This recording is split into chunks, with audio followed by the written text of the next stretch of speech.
What is emotions? Emotions क्या है? अगर इसको मैं डिफाइन करूँ so I can define it through 3 elements. ठीक है, मैं 3 एलिमेंट्स के थ्रू इसको डिफाइन कर सकती हूँ। सो फॉर एग्जांपल मान लो पेरेंट्स टीचर मीटिंग, हम सब स्कूल गए हैं, सब पेरेंट्स टीचर मीटिंग भी गए ही होंगे, राइट? सो कुछ बच्चे जो होते हैं वो काम होते हैं, राइट? वहीं कुछ बच्चों का हार्ट बीट बहुत तेज हो रहा होता है, they might sweat, right? So ये जो काम है, ये जो स्वेटनेस है, हार्ट बीट तेज होना है, ये क्या है आपका फिजियोलॉजिकल रिएक्शन। और ये कहाँ से आ रहा है? आपका सिंपैथेटिक नर्वस सिस्टम से, which is a part of your peripheral nervous system, right? So ये आपके प्यूपिल्स डायलेट करता है, हार्ट बीट तेज करता है, स्वेटिंग आपकी इंक्रीज होती है, सलाइवेशन आपका डिक्रीज होता है, डाइजेस्टिव सिस्टम स्टॉप हो जाता है, right? These are all what your physiological component. क्यों होता है ये? मे बी बिकॉज जिन्होंने जो काम थे, लेट्स से कि उनके ग्रेड्स अच्छे आए थे, ठीक है, दे स्कोर गुड, सो उसकी वजह से उनको क्या मिला था? कॉम्प्लीमेंट हुआ उनको, ठीक है, दे गॉट कॉम्प्लीमेंट्स। अब ये बेचारे जो जिनकी हार्ट बीट तेज हो रही थी, जो इतना स्वेट कर रहे थे, इन्होंने क्या था, बच्चों ने बंक, और टीचर ने पकड़ लिया एंड शी टोल्ड कि मैं तो भैया आपके मॉम डैड को बताने वाली हूँ। So what will get in return? Scolding, right? जिसकी वजह से मुझे डर लग रहा है ना, जिसकी वजह से मेरा ये सब फिजियोलॉजिकल रिएक्शंस आ रहे हैं, फिजिकल रिएक्शंस आ रहे हैं, राइट? ऑल्दो मेरा स्टिमुलस सेम है, मेरा स्टिमुलस क्या है? Parents teacher meeting, this is my stimulus, right? But मेरा कॉग्निटिव कंपोनेंट या मेरा जो सब्जेक्टिव एक्सपीरियंस है वो डिफरेंट है, जिसकी वजह से या तो मैं काम हूँ या फिर क्या हो रहा है, मेरा सिंपैथेटिक नर्वस सिस्टम एक्टिवेट हो रहा है। अब वापस से इसमें 2 चीज़ें आ जाती हैं। अब क्या इनकी वजह से मेरा बिहेवियर चेंज होगा? जब मुझे पता है कि मेरी टीचर्स मेरी कॉम्प्लीमेंट करना चाहती है, तो मैं बोलूँगी ना कि अरे मम्मी-पापा, आप सिर्फ़ क्लास टीचर से नहीं, आप सब्जेक्ट टीचर से भी मिलो। मेरा बिहेवियर चेंज हो रहा है, मैं कह रही हूँ कि नहीं, आप सबसे मिलो। पर ये लोग क्या कहेंगे? ये लोग करेंगे अवॉइड, दे माइट फिजेट, है ना? अरे कहीं मैम बोल ना दे, डर लगे जा रहा है, they are fidgeting, right? What are all these? This is my behavioural component, right? So यही होता है एक्चुअल में, आपके इमोशंस जो होते हैं, किसी भी कोई भी जो भी आपका ट्रिगर हो, जो भी कोई पर्सनल प्रॉब्लम हो, आप इन 3 कंपोनेंट्स के थ्रू जो हो, उस इमोशंस को, उस सिचुएशंस को डील करते हो, ठीक है? सो कॉम्प्लेक्स रिएक्शन पैटर्न होते हैं involving these 3 elements by which an individual attempts to deal with personally significant matter or event. मेरा यहाँ पे personally significant PTM था, राइट? और इन्हीं 3 एलिमेंट से कॉम्बिनेशन के थ्रू मैं रिएक्ट कर रही हूँ ना उससे। This is what emotions is, okay guys? इसमें कुछ भी आपको छोड़ना नहीं है। सीयूईटी पीजी में एग्जैक्टली ये कंपोनेंट्स से क्वेश्चंस आए हैं, ठीक है? तो जो भी इसमें लिखा है वर्ड टू वर्ड, ये सारे कीवर्ड्स ही मैंने लिखे हैं, मैंने एक्स्ट्रा कुछ नहीं लिखा है इसमें। Got it? फिर आए टाइप्स ऑफ इमोशंस। अब मुझे ये तो पता चल गया कि इमोशन होता क्या है, पर इसके क्या टाइप्स है वो अब जानना है हमें, ठीक है? सो हमारे आए पॉल एकमैन। पॉल एकमैन ने बोला कि हमारे 6 यूनिवर्सल इमोशंस होते हैं जो सब एक्सपीरियंस करते हैं इररिस्पेक्टिव ऑफ देयर कल्चर।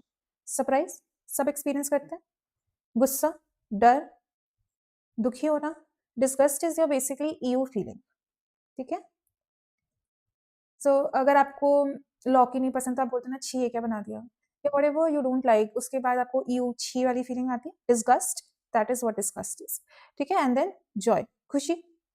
फिर पुलचिक आए इन 1980s एंड उन्होंने बोला कि actually there are 8 basic emotions, और इन 8 बेसिक इमोशंस में उन्होंने क्या बोला कि अगर जॉय है तो सैडनेस भी है, ठीक है? गुस्सा है तो डर भी है, सरप्राइज है तो अब नया क्या इन्होंने बोला, एंटिसिपेशन। अगर मैं उसके बारे में बस सोचे जा रही हूँ, जा रही हूँ, एंटिसिपेट कर रही हूँ उसके बारे में, तो क्या मुझे सरप्राइज मिलेगा? नहीं, because I already know it, I anticipated it, right? So anticipation. अब डिस्गस्ट के ऑपोजिट उन्होंने क्या बताया? ट्रस्ट एंड एक्सेप्टेंस होता है। अगर जिस चीज को मैं एक्सेप्ट कर लेती हूँ उससे फिर मुझे ईयू फीलिंग नहीं आती ना, because now I accepted it. That is why हम थेरेपी में भी ये बोलते हैं कि पहले जो भी आपको लगता है कि these are my negative feelings, accept it, do not run away from it, okay? फिर आते हैं अब हमारी थ्योरीज। तो फर्स्ट थ्योरी जो आई थी वो आपकी आई थी फेशियल फीडबैक हाइपोथेसिस। आपने वो इंस्टाग्राम की रील्स देखी है या फिर बहुत मीम्स वगैरह भी आए हुए हैं जो बोलते हैं कि अगर आप रो भी रहे हो लेकिन इफ यू स्माइल आपका मूड जो है वो ऑटोमेटिकली जो है वो थोड़ा बेटर हो जाएगा। बोला ऐसा लोगों ने? वेल ऐसा नहीं होता है। अगर आप स्माइल करोगे तो आपका मूड ऑटोमेटिकली सही हो जाएगा। It doesn't work like this. But facial feedback hypothesis यही बोलती है कि अगर आप स्माइल कर रहे हो तो आपकी जो स्माइल करने वाली मसल्स है वो मूव करेगी, राइट?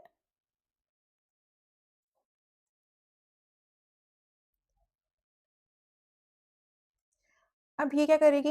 ये हमारे ब्रेन के पास जाएगी। अब ब्रेन को क्या करेगी सिग्नल कि मैं तो स्माइल करने वाली मसल मूव कर रही है, तो आई मस्ट बी हैप्पी,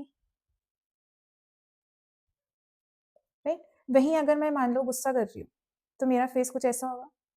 अब ब्रेन के पास क्या जा रहा है कि अरे ये तो गुस्सा वाला मसल है, सो आई मस्ट बी एंग्री।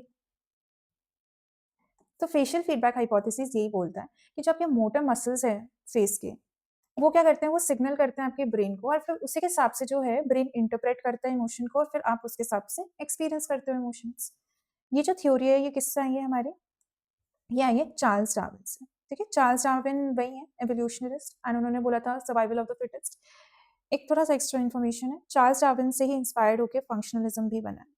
ठीक है, सो जो विलियम जेम्स थे वो बहुत ज़्यादा इंस्पायर्ड थे चार्ल्स डार्विन से, तभी फंक्शनलिज्म बात करता है आपके अडेप्टेबिलिटी एंड सर्वाइवल पे।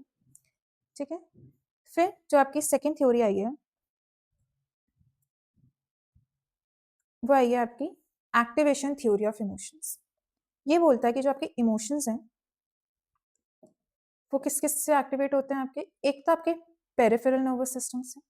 ठीक है, जो अभी हमने देखा है ना, फिजियोलॉजिकल रिएक्शंस किससे हो रहे हैं, आपके सिंपैथेटिक नर्वस सिस्टम जब एक्टिवेट हो रहा है उसी से हो रहा है, सो पेरिफेरल नर्वस सिस्टम का ही पार्ट है वो। ठीक है, and ARAS which is your ascending reticular activating system।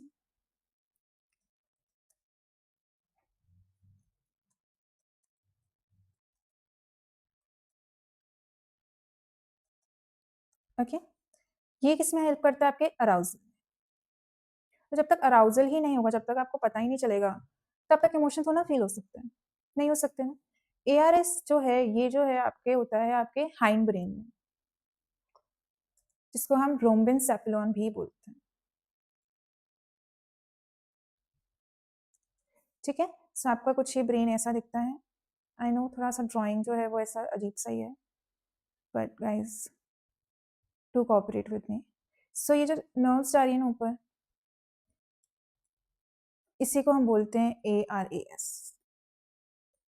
ठीक है, ये नीचे से ऊपर जा रही है, ये हाइंड ब्रेन का ही पार्ट होता है ये। ठीक है, सो क्या होता है अगर बहुत ज्यादा एक्टिवेशन तो आपको इंटेंस इमोशंस फील होंगे। सो फॉर एग्जाम्पल आपका परफॉर्मेंस है और अब आपको कहाँ जाना है, स्टेज पे जाना है। ठीक है, सो कुछ लोगों को क्या होता है, कुछ लोगों को एक्साइटमेंट होती है और कुछ लोगों को फियर हो जाता है। क्यों? क्योंकि एक्टिवेशन बहुत हाई है ना। अब मैं उसको इंटरप्रेट कैसे कर रही हूँ, हार्ट बीट मेरी दोनों में तेज है, डर दोनों को लगता है ना स्टेज में जाने से पहले। बट इन्होंने क्या करा कि oh I am prepared for it, I am excited for it. But इन्होंने क्या किया, व्हाट इफ आई फेल। ठीक है, मॉडरेट एक्टिवेशन है तो ऑप्टिमल फंक्शन होता है। ये सेम हमारी कौन बोलता है, अराउजल थ्योरी बोलती है मेरी, अराउजल परफॉर्मेंस थ्योरी, या फिर योकीज डॉटसन लॉ।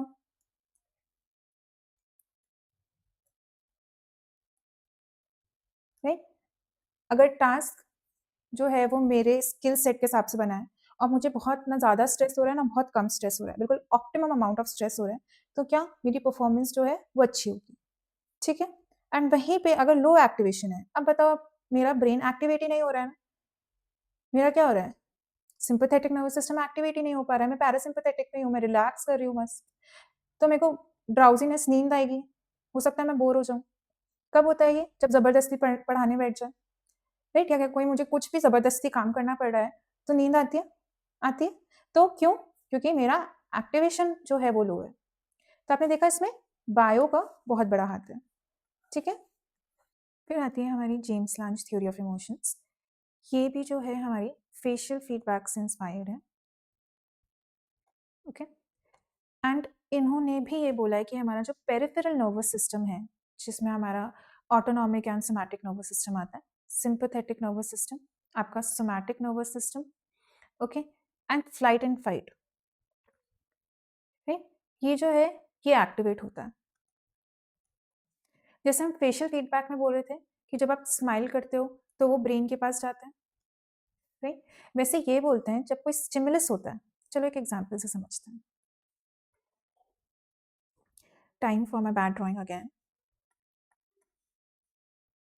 सो कुछ लोगों को डॉग से डर लगता है, कुछ लोगों को नहीं, तो हम बनाते हैं शेर। इस शेर से किसी को डर नहीं लगेगा, but it's okay. I don't know why इसके रेड हेयर है।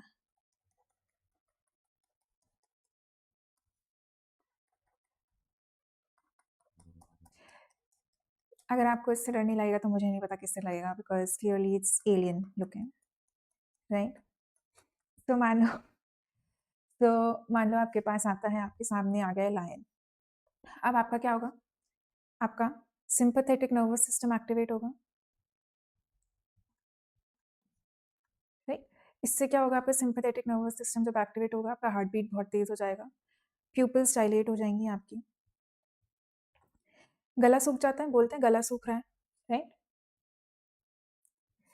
प्यूपिल्स डायलेट मतलब ऐसे बड़ी बड़ी हो जाएंगी, जिससे कि रोशनी और जाए, जैसे कि जब आप भागने की कोशिश करो, so you have ample of light, okay? So pupils dilate, heart beat तेज हो जाती है, सलाइवेशन स्टॉप हो जाता है, गला सूखना, ओके? एंड स्वेटिंग बहुत ज़्यादा होगी, ठीक है? अब क्या हुआ?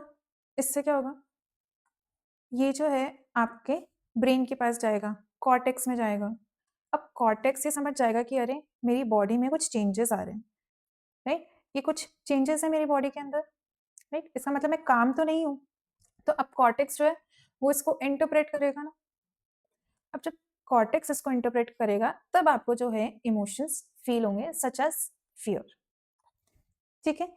जेम्स लांशे बोलते थे कि आपके जो कॉर्टेक्स है, चाहे ये सेम ही हो रहा हो, पर वो हर फिजियोलॉजिकल के लिए एक यूनिक इमोशन इंटरप्रेट कर सकता है, ठीक है? वो अगर फियर है तो फियर करेगा, एक्साइटमेंट है तो एक्साइटमेंट करेगा। वो कॉर्टेक्स में इतनी कैपेबिलिटी है कि वो हर बार यूनिक इमोशन को कर सके इंटरप्रेट, ठीक है? सो ये आपकी जेम्स लांच की थ्योरी है। सो फर्स्ट आपका फिजियोलॉजिकल अराउजल आता है एंड देन आप एक्सपीरियंस इमोशंस कर रहे हो, राइट? बट वहीं पे हमारी जो कैनन बार्ड की थ्योरी है, कैनन बार्ड ये कहता है कि आप इसे सक्सेसिवली नहीं कर रहे हो, बल्कि आप साइमल्टेनियसली कर रहे हो। साइमल्टेनियसली आपका फिजियोलॉजिकल अराउजल हुआ एंड देन इमोशंस आपको एक्सपीरियंस हो गए। इसमें आपका लिम्बिक सिस्टम और थैलेमस है, और ये किस में आता है? लिम्बिक सिस्टम और थैलेमस ब्रेन का पार्ट है, राइट? एंड ये ब्रेन किस में आता है? सेंट्रल नर्वस सिस्टम में। सो इसलिए इसको सेंट्रल थ्योरी ऑफ इमोशन भी कहते हैं। सो ये कहते हैं अगर आपके सामने लायन आया, because why not, right? Lion आया तो आपका जो भी है हार्ट बीट वगैरह तेज हुआ और हाथों हाथ आपको इमोशंस फील हो गए, ठीक है? Got it? फिर आए हमारे शैक्टर सिंगर की थ्योरी। इन्होंने बोला कि एक्चुअल में जो है ऐसे नहीं होता। इन्होंने बोला कि आप पहले अराउजल हो रहे हैं, अराउजल अभी भी हो रहा है, पर अब आप उसको लेबल करोगे, ठीक है? और वो लेबल कैसे होगा? आपके कॉग्निशन से ही होगा ना। सब पहले कॉग्निटिव लेबल करोगे एंड फिर इमोशंस जो हैं उनको फील करोगे। सो इसको भी एग्जांपल से समझते हैं।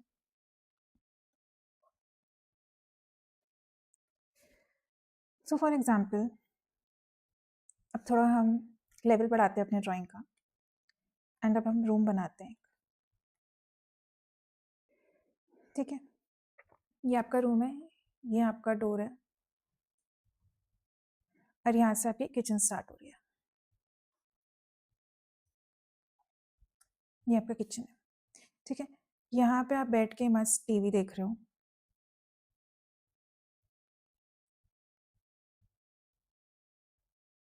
यहाँ पे आपका चल रहा है डोरेमोन, ठीक है?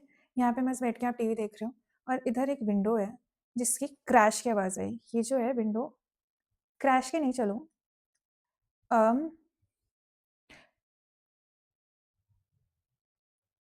एक ठप करके आवाज़ आई, ठीक है? There was a loud bang here in the kitchen. और अभी क्या हो रहा है?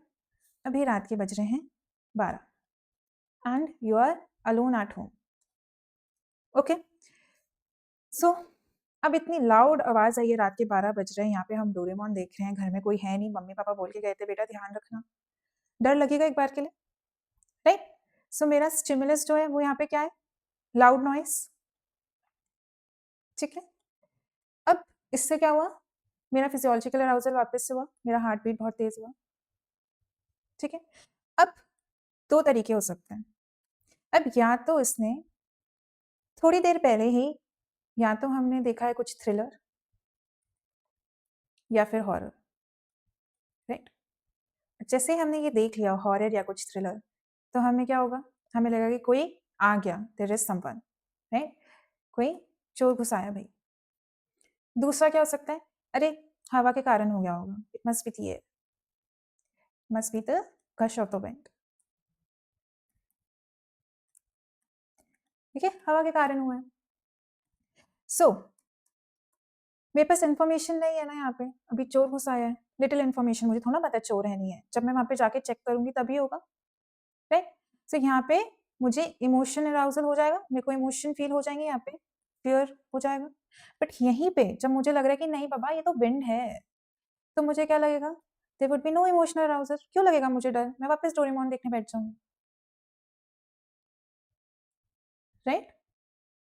सो ये होता है शैक्टर सिंगर की थ्योरी, ये बोलते हैं कि अभी भी फिजिकल अराउजल ही हो रहा है पहले, बट उसके बाद आप क्या करते हो, आप कॉग्निटिव अप्रेजल करते हो या कॉग्निटिव लेबलिंग करते हो, आप इंटरप्रेट करते हो, एंड उसी के हिसाब से जो है आपको सब्जेक्टिव एक्सपीरियंस होगा।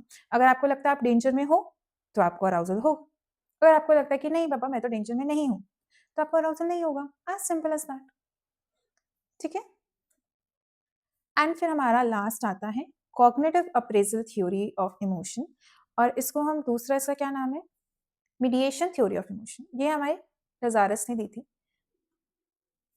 एंड लजारस ने भी कुछ ऐसा बोला कि आप जो हो, आप एक्चुअली पहले कॉग्निटिव अप्रेजल करते हो, ठीक है।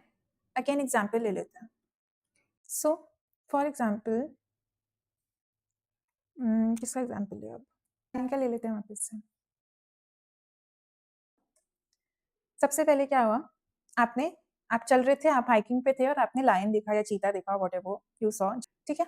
सो आपने लायन देखा, अब सबसे पहले आप क्या करोगे, आप करोगे प्राइमरी अप्रेजल, आप देखोगे भैया मुझे कितना थ्रेट है, क्या ये मुझे मार सकता है, हाँ भाई जान जा सकती है, I can be dead, it would be a challenge for me to escape a life, right? And harm तो है ही मुझे, तो मैं क्या कर रही हूँ, मैं सबसे पहले जो है मैं अपना सिचुएशन इवेल्युएट कर रही हूँ। So my primary appraisal is basically evaluating situation, okay. And मैं सिचुएशन को किस बेसिस पे करती हूँ, हार्म, थ्रेट या चैलेंज के बेसिस पे। मुझे पता चल गया कि हाँ थ्रेट तो है, अब मैं क्या करूंगी, सेकेंडरी अप्रेजल करूंगी। मैं एक्चुअली गई थी, किनके साथ, मैं गई थी फॉरेस्ट ऑफिसर्स के साथ, तो उनके पास जो था, उनके पास ट्रैंक्विलाइजर्स गन थे, ठीक है। ऐसे से उनका होता है ना, अगेन थोड़ा सा समझ पता नहीं आ पाएगा नहीं आ पाएगा, बट ऐसी सी होती है और ऐसे पीछे फेदर लगे होते हैं जिससे जो है एनिमल्स फेंट हो जाते हैं, राइट? सो ट्रैंक्विलाइजर गन है। अब मैंने क्या किया है, मैंने अपने रिसोर्सेज को, मेरी खुद की पर्सनल कैपेबिलिटीज को मैंने क्या किया है, इवेल्युएट किया है। ये होता है मेरा सेकेंडरी अप्रेजल। अब मैं खुद को इवेल्युएट करती हूँ, ठीक है। जब मैंने खुद को इवेल्युएट करा, अगर मुझे लगता है कि कंट्रोल में है, मेरे पास ट्रैंक्विलाइजर गन है, मैं उसको उस गन से शूट करूंगी, वो फेंट हो जाएगा, मैं वहां से भाग जाऊंगी, तब तक फिर वो वापस अपने होशाबाज में आ जाएगा और he will be living his life, I will be living my own life, right? तो मुझे स्ट्रेस थोड़ा कम एक्सपीरियंस होगा, होगा। बट वहीं पे मैं तो भैया अकेले गई थी, मैंने सोचा कि why not solo travelling and all, और मैं निकल गई हाइकिंग के लिए, वहां पे मुझे लायन दिख गया और महान इंसान कोई बुलेट से जा रहे थे, एंड साइलेंसर भी नहीं लगा रखा था, तो उन चीतों ने, वो तो बुलेट से आगे निकल गए, मैं हाइकिंग कर रही थी, चीते ने मुझे देख लिया, लायन ने मुझे देख लिया, तो अब क्या हुआ, लायन और मेरी आंखें मिल गई, आउट ऑफ कंट्रोल है, मेरे पर्सनल कैपेबिलिटी से मैं क्या ही होंगी, ज्यादा से ज्यादा मैं भाग पाऊंगी, पेड़ पे चढ़ जाऊंगी, but would it be enough, it won't be, out of control है, राइट? तो मुझे ज़्यादा स्ट्रेस होगा। ठीक है, सो लजारस ने यही बोला था, पहले आप सिचुएशन को एनालाइज करते हो according to your harm, threat and challenge, that is your primary appraisal, and then comes your secondary appraisal. Okay, जिसमें हम खुद की रिसोर्सेज, खुद की कैपेबिलिटीज को एनालाइज करते हैं। अगर मैं कंट्रोल में हूँ तो मुझे थोड़ा कम स्ट्रेस होगा, अगर मैं आउट ऑफ कंट्रोल जा रहा है मेरा सिचुएशन मेरे हाथ से, तो फिर मेरे को ज़्यादा एक्सपीरियंस होगा स्ट्रेस। यही है एक्चुअल में इमोशंस, यही 6 थ्योरीज है इमोशंस की। चाहे आप सीयूईटी के लिए तैयारी कर रहे हो, नेट के लिए, गेट, सेट, कुछ भी, इन्हीं थ्योरीज में से क्वेश्चंस आएंगे, बस घुमा फिरा के आ सकते हैं। ठीक है, आएंगे इन्हीं में से, एंड सब जो भी मैंने इसमें लिखा है वो सारे जो हैं, ये जो है मेरे कीवर्ड्स हैं। इन कीवर्ड्स से आपको समझ में आ जाएगा कि क्या एक्चुअल में किससे हमें क्वेश्चंस को आइडेंटिफाई करना है कि किस थ्योरी की बात हो रही है। साइमल्टेनियस की बात हो रही है तो कैनन बार्ड, राइट, मुझे बोलता है कि फिजियोलॉजिकल जो अराउजल है वो यूनिक होता है फॉर ईच इमोशन, तो जेम्स लांच की थ्योरी की बात हो रही है। फिर मेरे को बोलता है कि नहीं मैं तो कॉग्निटिव लेबलिंग करती हूँ भाई, तो फिर किसकी बात होती है, शैक्टर सिंगर की बात होती है, टू फैक्टर थ्योरी। फिर मैं बोलती हूँ कि मैं तो कॉग्निटिव अप्रेजल करती हूँ on the basis of primary and secondary. अगर मेरे सिचुएशन आउट ऑफ कंट्रोल होती है तो फिर मैं स्ट्रेस फील करती हूँ। तो किसकी बात हो रही है, नज़ारस की बात हो रही है। Okay, so I hope you like this video and you understood what emotions are. अगर आप चाहते हो कि इसके बेस पे कुछ एमसीक्यूज भी आपको मैं कराऊँ on the basis of previous year paper, कोई सेट की क्वेश्चंस या कुछ भी, so you tell me, okay, and I will bring next video on its MCQ. Thank you.